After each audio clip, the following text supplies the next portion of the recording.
So today we are celebrating the Feast of the Ascension. It's normally 40 days after Easter, which would have put it on last Thursday, but the church has moved in the Archdiocese of Louisville to celebration on Sunday. Now, part of that is because even though we heard in today's first reading that it was 40 days that they were with Jesus until he was ascended into heaven, there are other indications in other parts of the scriptures that his ascension might have been actually the first day of his resurrection, or at least within the first week before he appeared to the apostles in the upper room, and that it hasn't been tied historically to a separate event necessarily, but is an aspect and a perspective of the resurrection event that we contemplate separately, right? So Jesus' resurrection and ascension are two parts of one event that kind of happened. So the church believes we have the freedom to move it because it's not necessarily tied to historical 40 days. That's not the homily. That's the introduction. If you had the choice, would you choose a life without suffering?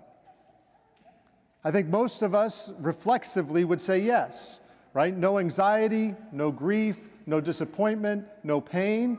Like, that sounds pretty good, sign me up, right? But if we're honest about it, we can think that many of the most valuable things in our lives have come at a cost.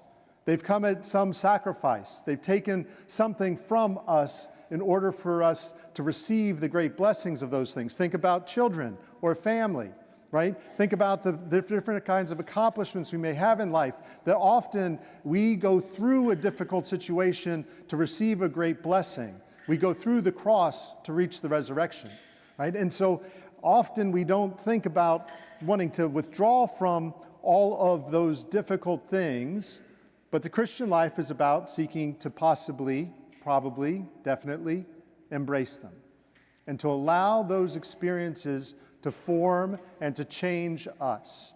You know, when I was at Philmont this past summer, I've shared the story, but most of the good stories aren't about the beautiful sunny days that are 70 degrees, right? They are about the difficult times that you get through as a group, as a crew, that you make it through. Like the day that was 40 degrees, it hailed on us, everything was wet, and we tried to start a fire, right? Like, that's a great story, and what was valuable on the other side of that was worth all of the difficulty to get there.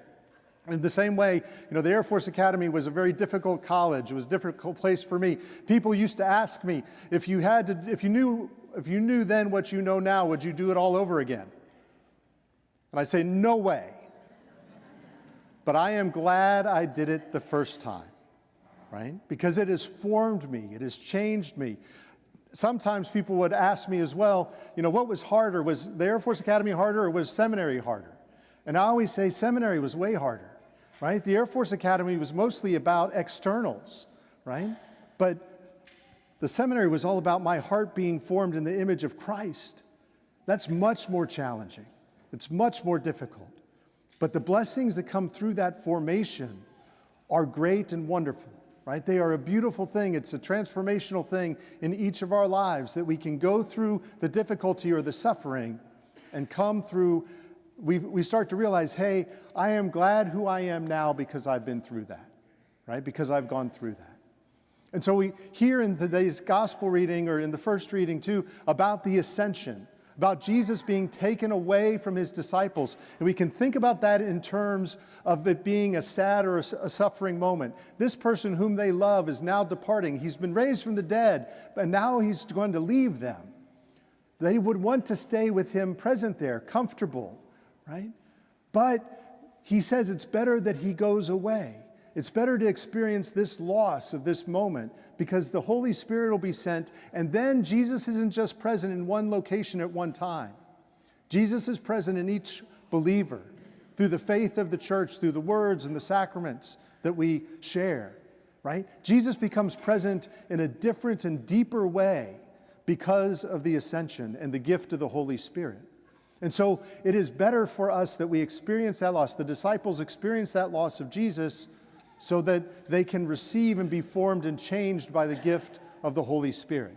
And so when we come to this Eucharist, each of us are probably bringing somewhere in our lives some form of suffering that we're either in or anticipating or have just finished, right? And we come here not to alleviate the suffering, but to be strengthened by the presence of Christ in the Eucharist, to be able to go through that suffering, to embrace that suffering, to be changed by it, and so allow the fruits of the Holy Spirit to be at work, right? To be transformed by the gift of suffering. And Jesus, who is with us, never abandons us or leaves us, and maybe in a special way is present to us even in the suffering, or especially through the suffering. That we encounter Jesus in an intimate way in his own suffering on the cross when we go through that ourselves.